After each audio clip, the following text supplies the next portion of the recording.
All right, welcome back. And today we're going to talk about the Sierpinski gasket.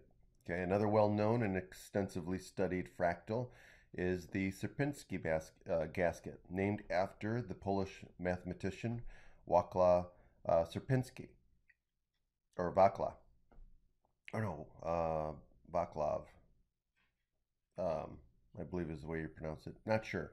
Um, who published his landmark paper on the subject in 1915. We describe the iterative process by generating this figure as follows. Okay, so look at example 3. Okay, so we have our initiator. So this is the initial shape that we start with. And then this is the generator. So look what's going on here. So we're putting inside the triangle another equilateral. So we start with an equilateral triangle that's filled in. And what do? We cut out another equilateral triangle in the center of the this equilateral triangle. Okay. And so we're cutting out a piece of it. And so what happens is it creates three other filled in equilateral triangles. So what's going to happen with those? Well, we're going to fill those in, we're going to cut out an equilateral triangle in the center of those. Okay? And so we have the initial triangle, and then we have step 1, and then step 2, and step 3, and so on. Okay, so repeating the process indefinitely, the shape that emerges is called the Sierpinski gasket. Observe that it exhibits self-similarity, right? Any piece of the gasket will look identical to the original, okay, or to the whole. Um, so no matter how far you zoom in, you're going to see the exact same thing. And if we could keep zooming in indefinitely, we would see the exact same pattern. Okay, so like this, right? So we can see that as we zoom in, we get the exact identical pattern.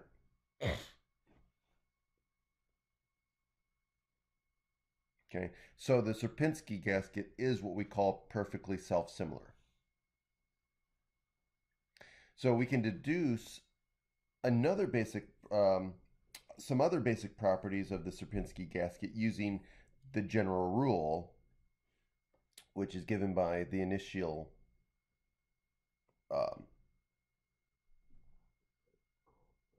um, initial shape and the generator. Okay, so starting here.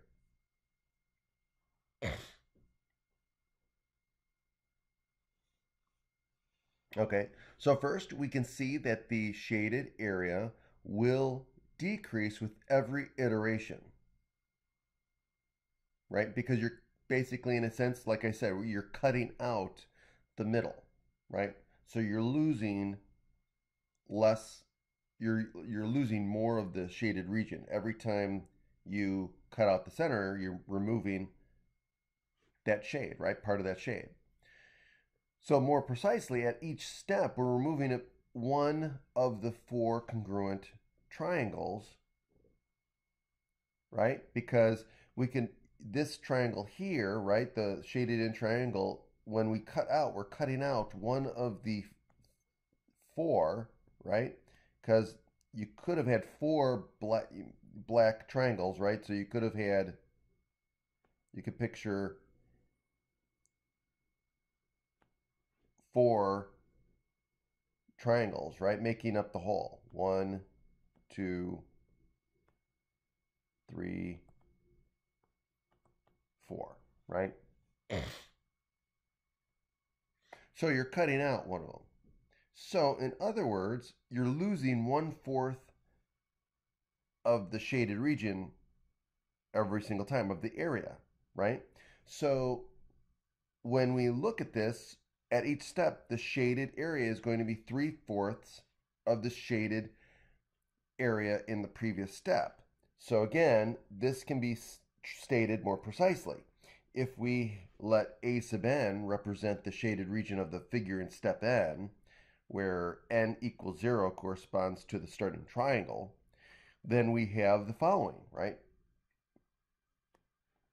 We can say A sub n plus 1, right?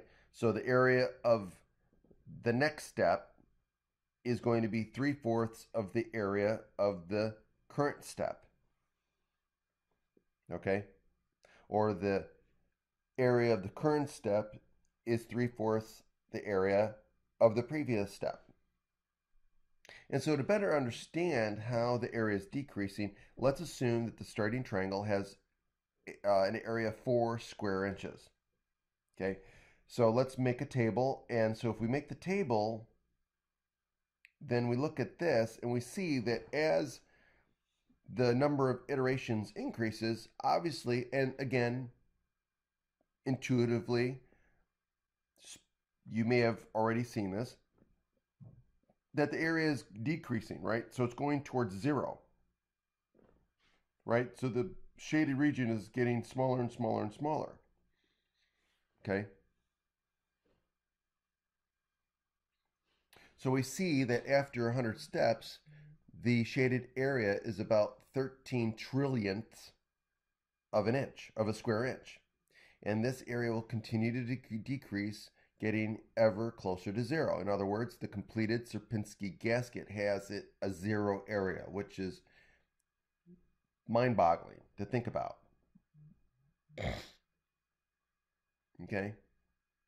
Second, we see that the total perimeter of the Sierpinski gasket will increase with every iteration, right? Because we're adding 3 more edges of a triangle. So here we define the total perimeter to be the total of the boundaries of all shaded regions. Okay, again, referring to the general rule, we see that each step we will have the perimeter of the previous step, and then we add the perimeter of the whited out interior, because we're creating 3 more edges along the black triangles. So this smaller triangle is a scaled version of the larger triangle. So with a scaling factor 1/2, using scaling factor 1/2, so the perimeter of the small triangle is 1/2 the perimeter of the large one. Thus, the total perimeter in any given step is 1/2, right? 1/2 the total perimeter of the previous step. So again, we let P sub n represent the total perimeter of the figure in step n, where n equals 0 corresponds to the starting triangle. Then we can concisely summarize the analysis above concisely by saying, hey, P sub n plus 1 is equal to 1/2 times P sub n. So in other words, the current perimeter of the perimeter of the current iteration is going to equal 1/2 times the perimeter of the previous step. And again, if we look at this in a table and we say, hey, let's say that the total perimeter is 3 inches. And as we increase, as we go from iteration to iteration, we see that it is definitely going up very quickly. Okay, exponentially, it seems. Well, it is. Okay, so thus after the 100th step, the perimeter of the gasket is 2.22 quadrillion inches. And again, this is an astronomical number, literally. Okay, so it's about 2 light years. Thus, the Sierpinski gasket is a curve of infinite length that closes a region with 0 area, which is, again, mind-boggling to think about. So we summarize our findings as far. with the following. So here are the properties of the Sierpinski gasket. If P sub n is the total perimeter of the figure at the nth step, then the perimeter of the figure at the next step is going to be P sub n plus 1 equals 1.5 times P sub n. Now, because the perimeter increases without bound, the total perimeter of the completed Sierpinski gasket is infinite. 3. If A sub n is the total shaded region of the figure at the nth step, then the total shaded region at the next step is given by A sub n plus 1 equals 3/4 times A sub n. So the area of the next step is 3/4 the area of the current step. Okay. And then 4, because the area decreases and gets arbitrarily close to 0, the total shaded region of the completed Sierpinski gasket is 0. Okay?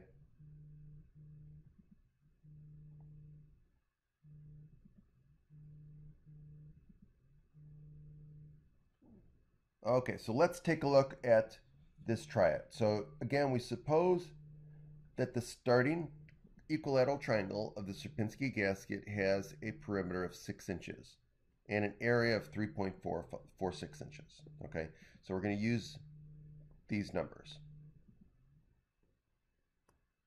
Okay, it says what is the perimeter of the figure after the first step of construction? Okay, so again, the perimeter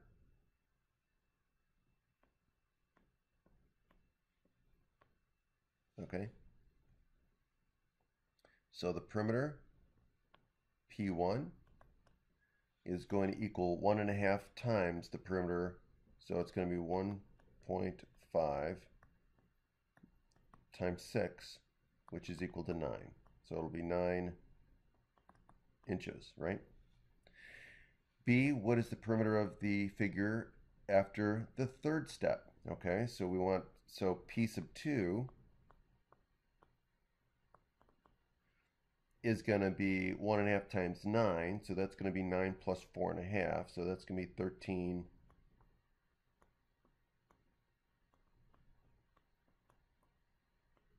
and a half inches. And then P sub 3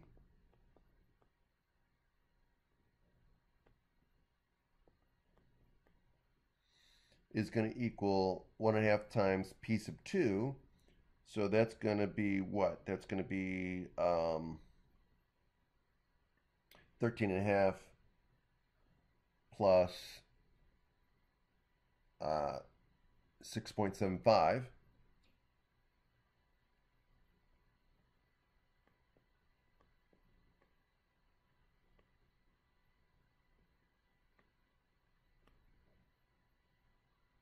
Which is going to equal 20.25 inches.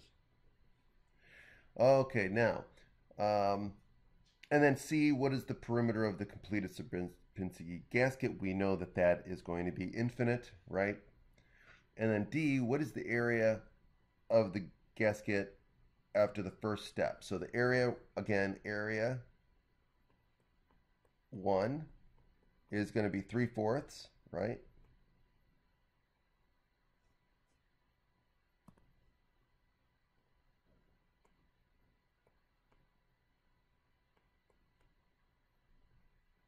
Times the area, which is 3.46.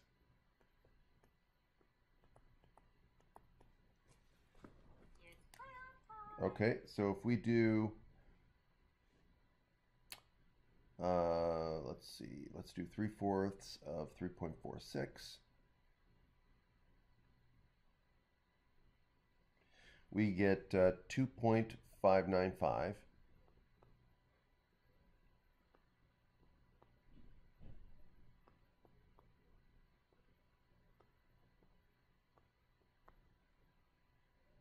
Okay, and then it says, what's the area after the third step? Well, let's take 3/4 of 2.595.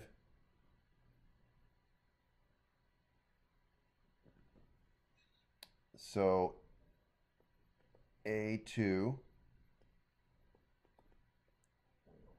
equals 1.94625, and then we're going to take 3/4 of that,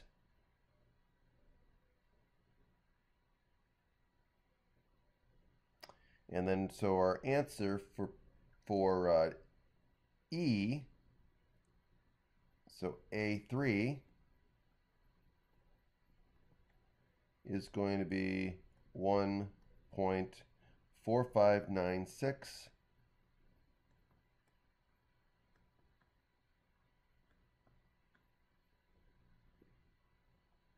875.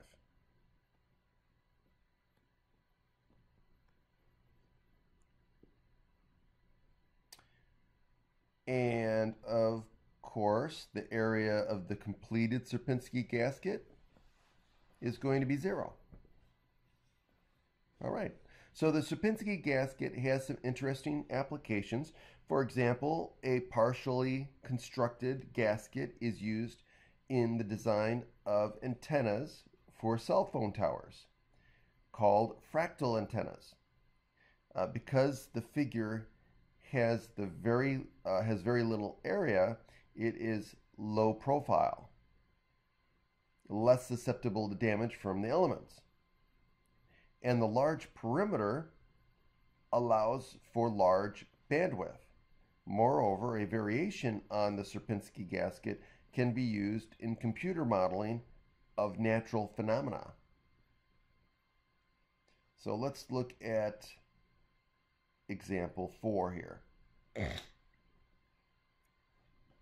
Now, it says create a variation on the Sierpinski gasket by randomly skewing the corner points each time an iteration is made. So notice how step 0 is this one, right? And so now we're doing the same thing, but now with this shape. So it's not an equilateral triangle. Okay, so suppose we start with the triangle below. We begin, as before, by removing the middle triangle. We then add in some randomness.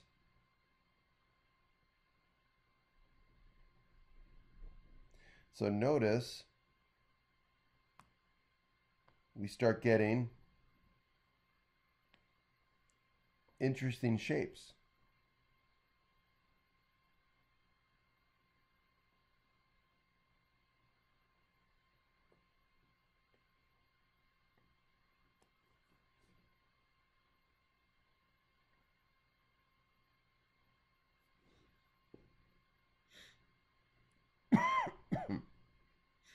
So continuing this process can create mountain-like structures.